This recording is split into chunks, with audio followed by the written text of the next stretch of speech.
आज हम लोग समांतर श्रेणी से संबंधित कुछ क्वेश्चन सॉल्व करते हैं।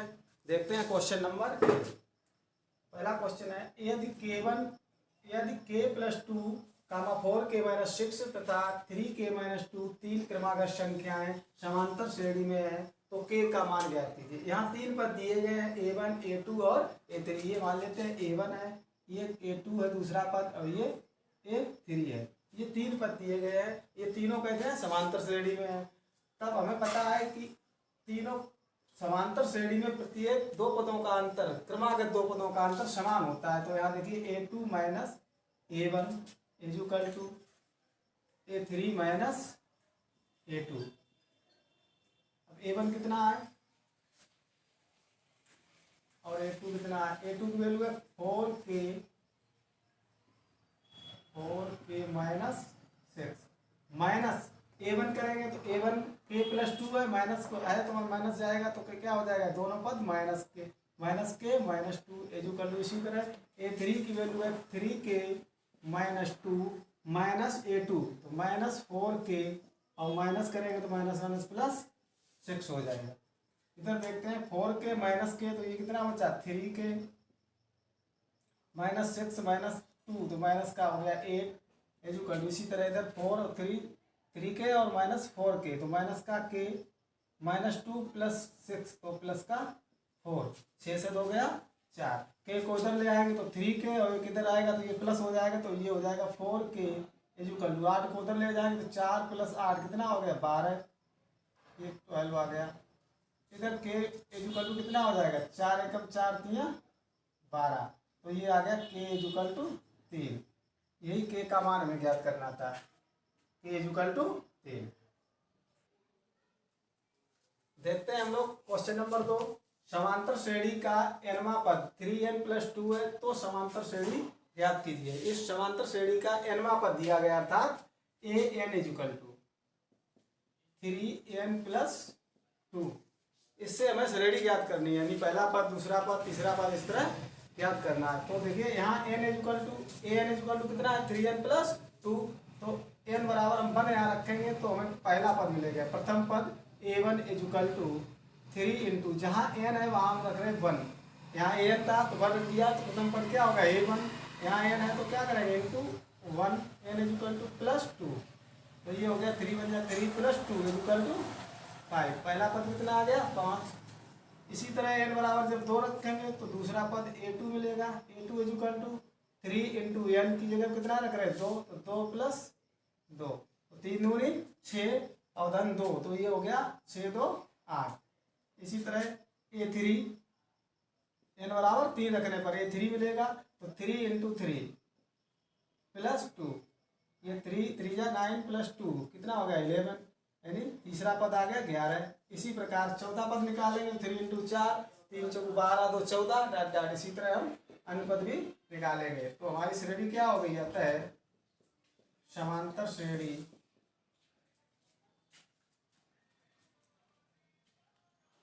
पाँच 8 11 डॉट डॉट। चाहे जितने पदों तक निकाल सकते हैं। हम देखते हैं क्वेश्चन नंबर 3। क्वेश्चन है हमारा x प्लस वाई का होल वर्ग और x माइनस वाई का होल स्क्वायर का समांतर माध्य ज्ञात कीजिए। ये दो पद दिए गए हैं। जैसा कि हम जानते हैं कि समांतर श्रेणी में जब दो पद a व b समांतर श्रेणी में होते हैं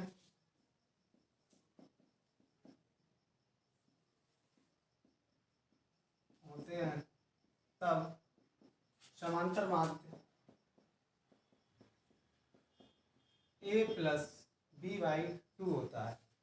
जब दो पद समांतर श्रेणी में होते हैं, जैसे हमने हमारा है पद a और b, इनका समांतर माध्य है a प्लस b बाई 2। यहाँ पर हमारे दो ही पद हैं, a बराबर हो गया x प्लस वाई का होल वर्ग और b बराबर हो गया x माइनस वाई का होल स्क्वायर। तो इनका समांतर माध्य क्या हो जाएगा, अतः समांतर माध्य x प्लस वाई का होल वर्ग minus plus x minus y का प्लस है यहाँ प्लस x माइनस वाई का होल वर्ग अपॉन 2। इनका होल वर्ग खोल के जोड़ देंगे तो ये क्या होगा, एक्स स्क्वायर प्लस वाई का वर्ग तो y square plus 2xy plus x minus y का होल वर्ग खोलेंगे तो x square minus minus plus y square minus 2xy upon 2। X square plus x square ये हो जाएगा 2x square, y square plus y square हो गया plus का 2y स्क्वायर प्लस का 2xy माइनस 2xy ये घट जाएंगे 0 हो गया अपॉन 2 का भाग दे देंगे दोनों तो ये बचेगा 2 into x square plus y square upon 2। तो यही हमारा हो गया समांतर माध्य बराबर x square plus y square. ये हो गया दिए गए पदों का समांतर माध्य। नोट करो। हम देते हैं क्वेश्चन नंबर 4 नंबर है, यदि किसी समांतर श्रेणी का पीमा पद Q तथा क्यूमा पद P है तो सिद्ध कीजिए कि P प्लस क्यूमा पद इज इक्वल टू 0। अर्थात ये कह रहा है कि पीमा पद Q है और क्यूमा पद P है तो P प्लस क्यू में पद का मान 0 होगा, ये सिद्ध करना है। तो हम देखते हैं, हम मान लेते हैं, माना कि श्रेणी का प्रथम पद समांतर श्रेणी का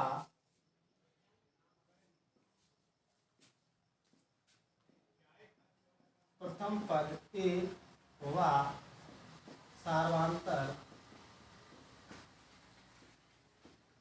B है,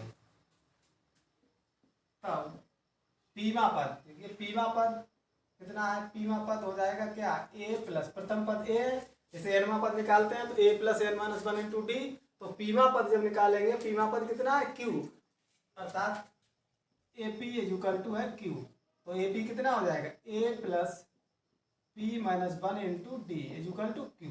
ये हो गया समीकरण नंबर 1।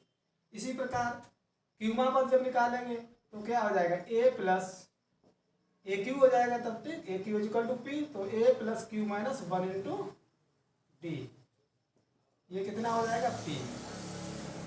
समीकरण नंबर 2, ये प्रश्न में दिया गया है कि पीमा पद Q है तो A plus P minus 1 into d is equal to Q तथा A plus Q minus 1 into d is equal to P। समीकरण 1 और 2, समीकरण 1 से 2 को हम घटा देंगे, जब घटाएंगे तो माइनस हो जाएगा, प्लस चिन्ह बदल जाएगा यहाँ भी और यहाँ, A से A गया 0 अर्थात ये कैंसिल हो गया।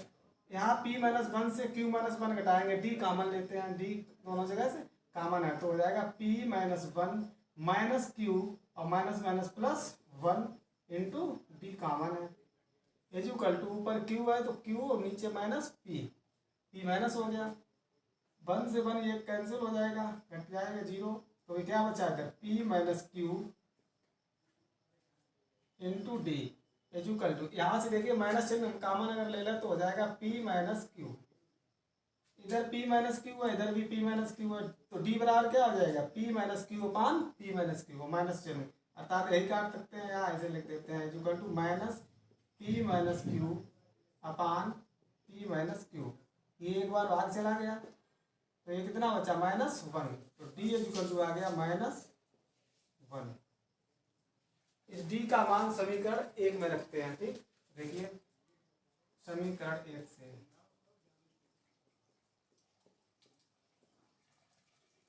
समीकरण 1 से D का मान लगाएंगे, समीकरण 1 में देखिए तो क्या मिलेगा, A प्लस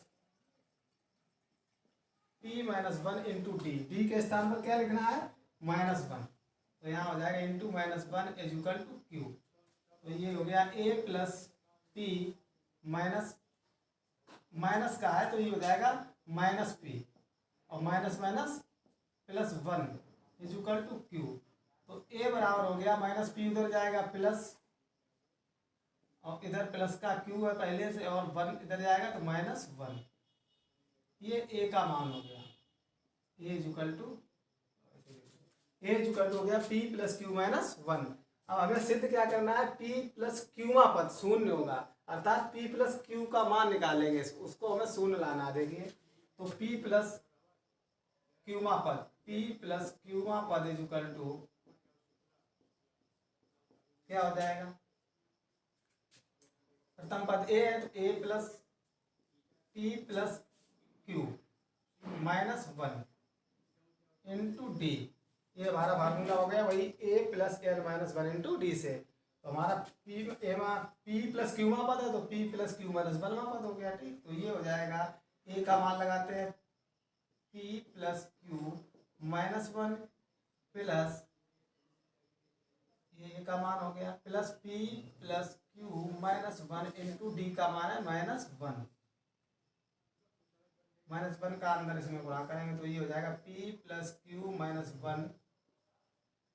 यहाँ से देखिए माइनस वन बाहर तो माइनस आएगा तो ये हो जाएगा minus P minus Q minus one plus one. P से पी घट जाएगा जीरो, क्यू पी प्लस का एक माइनस का, यहाँ क्यू प्लस और ये क्यू माइनस तो जीरो, माइनस का वन और प्लस का वन तो ये जीरो, तो ये क्या हो गया पूरा पद जीरो। या लिख सकते हैं ए पी प्लस क्यू अर्थात पी प्लस क्यू मा पद इज इक्वल टू जीरो। यही सिद्ध करना था।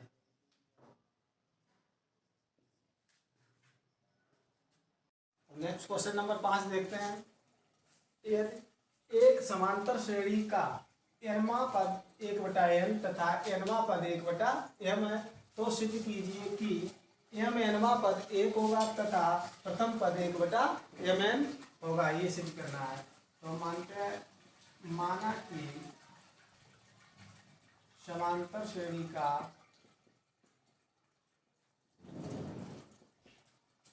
एमवा पद नहीं, समांतर श्रेणी का प्रथम पद, ये हमने मान लिया प्रथम पद ए तथा सार्वांतर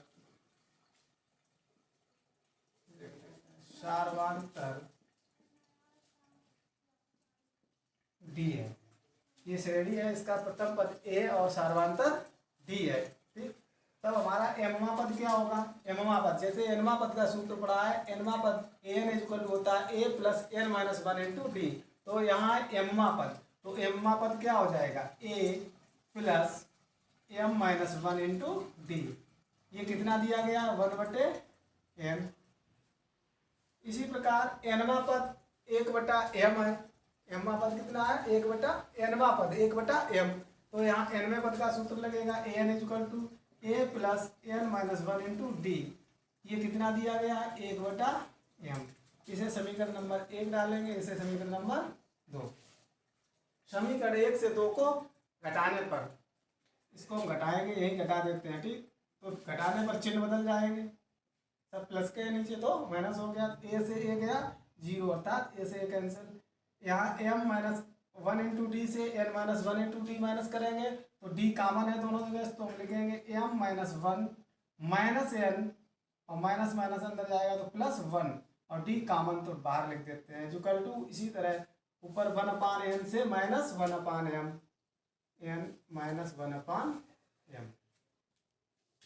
इधर 1 से 1 कैंसिल, ये माइनस 1 ये प्लस 1 तो जीरो हो गया। इधर क्या बचा m minus n into d equal to, इधर एलसीएम हो गया इसका एम एन, तो एम बन जाए एम माइनस एन का इधर गुणा कर देंगे एन एकम एन।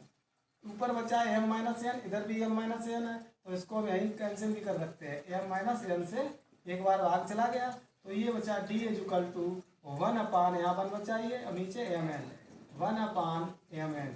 ये हो गया डी का मान। डी बराबर कितना आया 1/mn। अब ये डी का मान आ गया, इस डी का मान समीकरण 1 में लगा या 2 में। अब यहाँ समीकरण 1 से देखते हैं डी का मान क्या, ए का मान क्या मिलेगा। समीकरण 1 में डी का मान रखने पर, जब समीकरण 1 में डी का मान रखेंगे तो क्या मिलेगा, यहाँ ए है A plus M minus one into D, यही डी का मान, यहाँ डी के स्थान पर लगाएंगे तो क्या है 1/mn इक्वल टू 1/n दिया गया है। तो हमें मान चाहिए ए का, देखिए इसका इसमें मल्टीपल करेंगे तो क्या आएगा ए प्लस mn का mn में गुणा करेंगे तो क्या आएगा 1/m से m कैंसिल तो 1/n बचेगा। Minus 1/mn, 1/mn is equal to 1/n। 1/n इधर भी प्लस का उधर जाएगा तो हो जाएगा माइनस, तो इसको यही हम हटा सकते हैं, यहाँ से भी हटा सकते हैं। 1/n से 1/n कैंसिल, तो ये 0 हो गया। ये माइनस का 1/mn उधर भेज देंगे तो ये a बराबर हो जाएगा प्लस माइनस का है 1/mn, तो उधर जाएगा तो क्या हो जाएगा 0 की तरफ प्लस, तो 1/mn अर्थात a का मान आ गया 1/mn।